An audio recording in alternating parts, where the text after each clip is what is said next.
Now we are going to move forward and have our first speaker to present his views and his speech. Father Dr. Victor Ferro is founder director of Science Religion Sangam in Goa. He holds the doctorate in philosophy of science with specialization in science religion dialogue from Gyanadeep Vidyapith, Pune. Currently, he serves as visiting professor at Rachol Seminary, Goa, Gyanadeep Vidyapith, Pune, and St. Pius College, Goregaon, Mumbai. He served as the Dean of the Department of Philosophy in Rachol Seminary and coordinator of the Special Study Center at IGNU in Rachol Seminary. Father Dr. Ferro is a prolific author of six books, numerous research papers, and has organized numerous national and international conferences. Father Dr. Ferro is a regular columnist in newspaper and magazines in Goa. He continues his academic contributions as an independent researcher, historian, philosopher, and international speaker. We invite Father Dr. Victor Ferro to today's event to speak on the topic Goa Genesis, Birthplace of India's Printing Revolution. Now we are going to move forward and have our first speaker. Dr. Victor Ferro is founder director of Science Religion Sangam in Goa. He holds the doctorate in philosophy of science with specialization in science religion dialogue from Gyanadeep Vidyapith, Pune. Currently, he serves as visiting professor at Rachol Seminary, Goa, Gyanadeep Vidyapith, Pune, and St. Pius College, Goregaon, Mumbai. He served as the Dean of the Department of Philosophy in Rachol Seminary and coordinator of the Special Study Center at IGNU in Rachol Seminary. Father Dr. Ferro is a prolific author of six books, numerous research papers, and has organized numerous national and international conferences. Father Dr. Ferro is a regular columnist in newspaper and magazines in Goa. He continues his academic contributions as an independent researcher, historian, philosopher, and international speaker. We invite Father Dr. Victor Ferro to today's event to speak on the topic Goa Genesis, Birthplace of India's Printing Revolution. Thank you. Good evening, everybody. Good morning to you, to other brethren at other places. I'm really happy and humbled to speak to every one of us about the great contribution of our forefathers in faith who gave us technology, gave us ways of understanding and studying our own language and many other things, preserving our literature and giving us ways of sharing this literature with many, many generations to come. And Goa has played a very, very central role in the arrival of print technology. It doesn't mean that if you notice, India did not have a way of duplication. They had a way of duplication. But printing on a mass scale is very, very important. Otherwise, just seals were there in Mohenjo-daro. We can reduplicate them, but it is not a movable typesets. Movable typesets will come with Portuguese. Not even China had this. And so something important in that sense begins in Goa. Now, let us look at Portuguese arrival in Goa. 1510, Goa was established as the eastern capital under Afonso de Albuquerque. In fact, Goa somehow was loved by the Portuguese. It was called the Rome of the East. And there was an interesting different colonization, which is not exactly the British or any other colonization.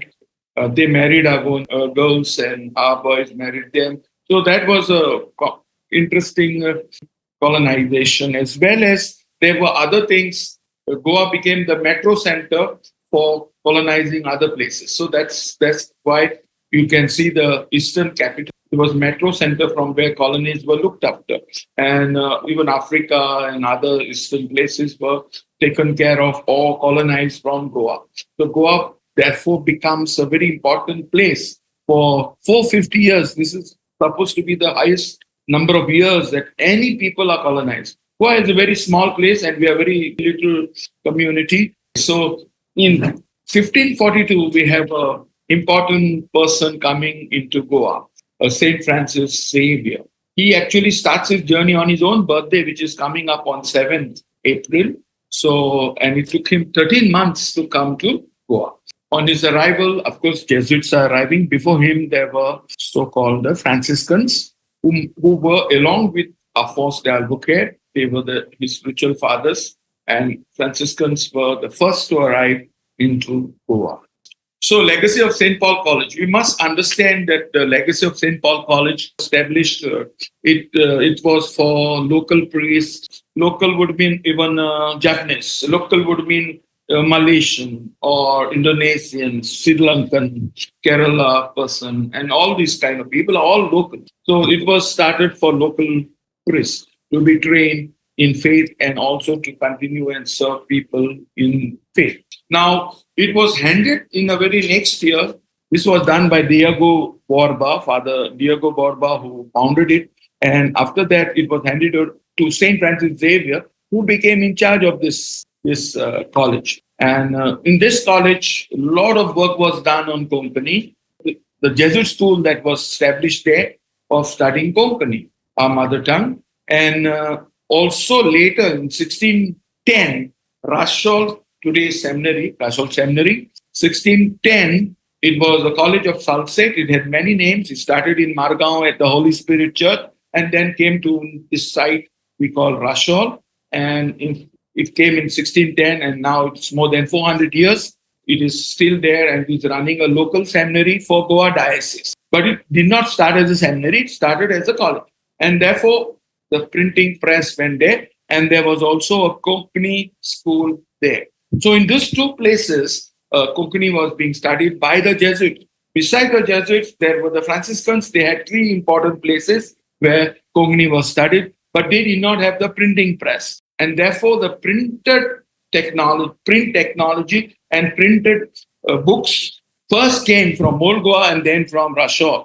So there's a huge revolution where what came first in India, in Asia, in fact, was in Old Goa. Accidentally, the printing press came. It was supposed to go to Abyssinia, but the bishop who was carrying it, along with some 13 Jesuits, 14 Jesuits, I believe, could not go there because the bishop died.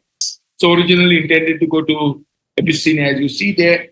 It then found its final resting place in St. Paul's College. So it's accidental from our point of view, but from the point of God's design, perhaps God designed this place to influence more down south and also influence Asia, so that Goa becomes a site from where missionaries would come, collect their materials, come back, regroup themselves, go back. So that's why Goa is the Rome of the East, and Goa bishop was called Patriarch of the East. So now this was brought up and set up by Father John Osterman, who had this knowledge of technology. So he passed it on to typeset technology. He made others also learn because he also dies.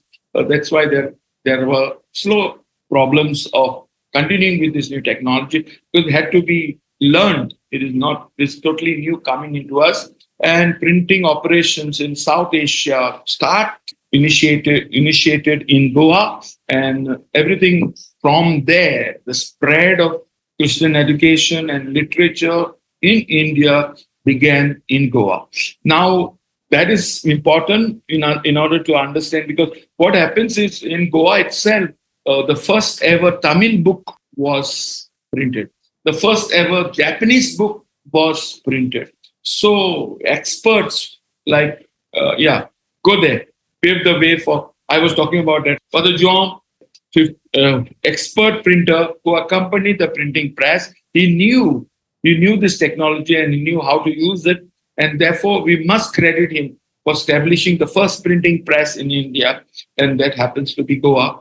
He taught the art of printing to his apprentices and introducing European typographic technology. So he was a pioneer in contribution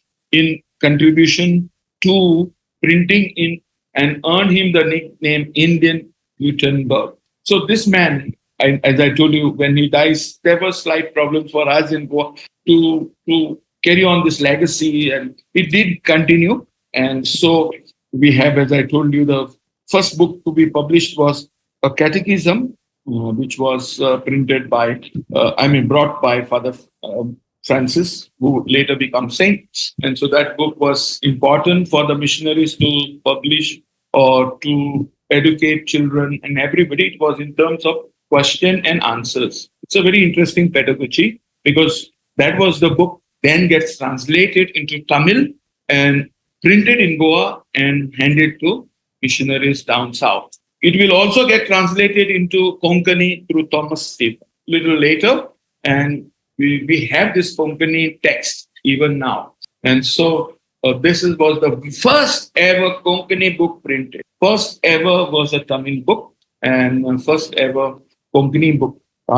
We have a printed copy with the government library in Panjim. So technical challenges in printing, as I was telling you, with the death of this expert, and also the problem was, you see, paper, the climate paper, of course, China knew before, and then the Arabic world learned from Chinese to make paper, and then the European world will learn. It takes time, but what we got is from Europe at that point of time, and therefore our tropical conditions caused a lot of problems, challenges like material degradation, required import. We have to import paper and ink from Europe. Sometimes we lack papers.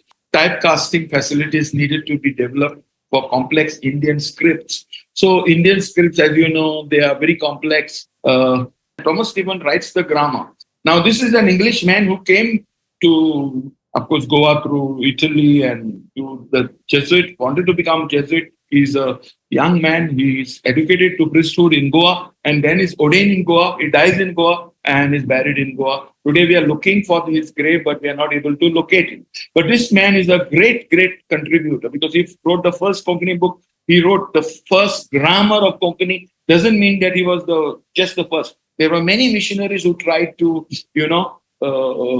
initiate the process, and he works on them. So just like Newton would say, I am standing on the shoulders of giants, he is there. So this man whom I was talking about, Thomas Stephen, is important because he wrote the first grammar and he comes only with his knowledge of Latin. And the knowledge of Latin grammar helps him to place Konkani and Konkani grammar parallelly. And that's why I made an argument. Somebody has to do PhD to show that it was easy for the missionaries to put local languages in grammars because of their Latin background and Latin grammar, the classical Latin. So this is how it happened. And of course, the Brahmins here facilitated and taught our missionaries the language of the place, the local language, that is Konkani, and Marathi as we see that religious language will be Marathi. And Thomas Stephen writes the very, very famous epic put in Indian Purana motif, Christ Purana. It is written in Marathi and it became very, very famous all over Goa and many, many places beyond it. So Thomas Stephen, English priest, Jesuit, came to India, wrote what I said in 1616, Christ Purana, Marathi Konkani of 11,000 stanzas. It was dialoguing with Vaishnava faith of Ramanuja. Madhava. Madhava was Dvaita. Shankara is Advaita.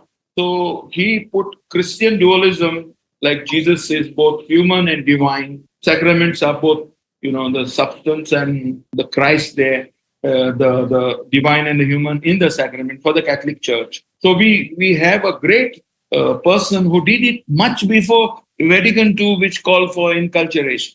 So he's the man. Then there down south, another Jesuit is there, Robert de Nobly, who was influenced by Thomas Stephen. So these are the traditions that developed along with the printing press, where faith was rooted in the local culture, local idioms, local Purana style of reaching out to people. Printing press in Kollam. So what happens? What started in Goa then you see went down south and beyond. So printing press set up by the Jesuit at Tangaseri, Father John de Faria, focused on printing in Tamil because see, Jesuits were very much down south, and Francis Xavier, in fact, spent 2 years there down south.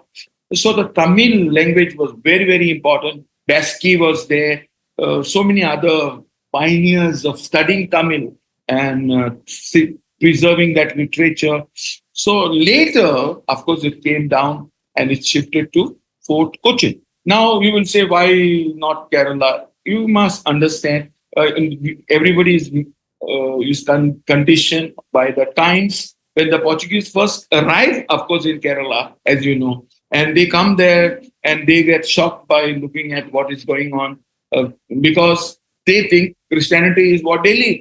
And so it is a crisis of modernity. And that's what happened also in Kerala. There were a lot of conflicts between the Christians and this Latin Portuguese. And so that is happened, and that's why uh, they were more concentrating in Tamil language than Malayalam. There was nothing against Malayalam, but that was the time and misunderstanding at that time. So they focused there, and later they shifted to Cochin, and you know that there is a Latin community in Cochin, and that's where Francis Xavier also worked, and that was a place to stop for him. And many other Jesuits and other missionaries worked there. And so we needed printing press.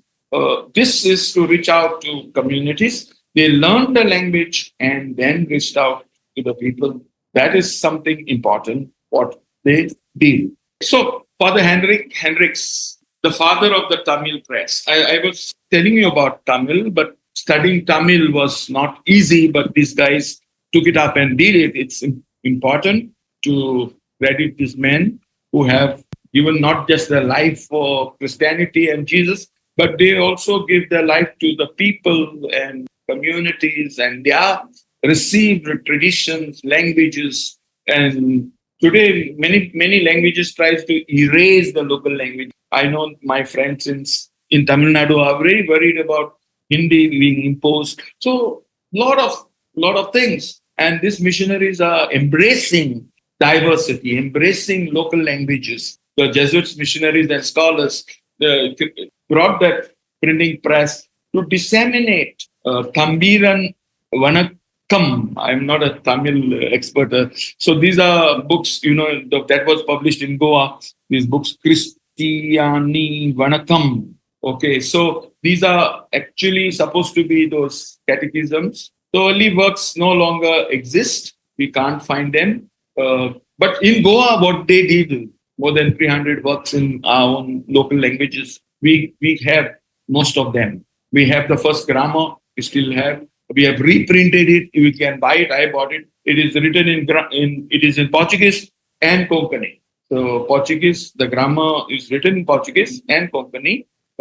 They wrote the first vocabularies. Later dictionaries will come. They transcribed, because what happened, I'm told that Ramayana, Mahabharata was orally spoken to them and they transcribed. I'm told means what I read. And there are others who say, no, it was in some written form and these guys transliterated and transcribed it into Roman scripts. We have them. We have brought them. Actually, they were in Praga, somewhere in Portugal. And then our government brought them. And so we have all these precious documents. Some of them have gone extinct, like in other places like Tamil and other places. But this man, Father Henricus, he brought that printing press, 80 years old. When he died, other great contributors to Konkani, Father Diego Ribeiro, authored Doctrina Christa in Lingua Brahmana. Antonio de Saldana writes a text on Saint Anthony. So there are others who contributed, like John de Brito, who worked in Madurai. John Brito, a great saint, contributed Tamil text Robert De Nobly, I mentioned before, also is contributed Tamil, Sanskrit to the great Indianizing or Indianizer of Christianity. So we need to credit these guys to make Christian rooted in the soil. So this is what I wanted to say to you as what happened through our great pioneers who tried to take technology, literature to simple, ordinary people. Indian Christian Day. Yeshu Bhakti Divas. Love, serve and celebrate.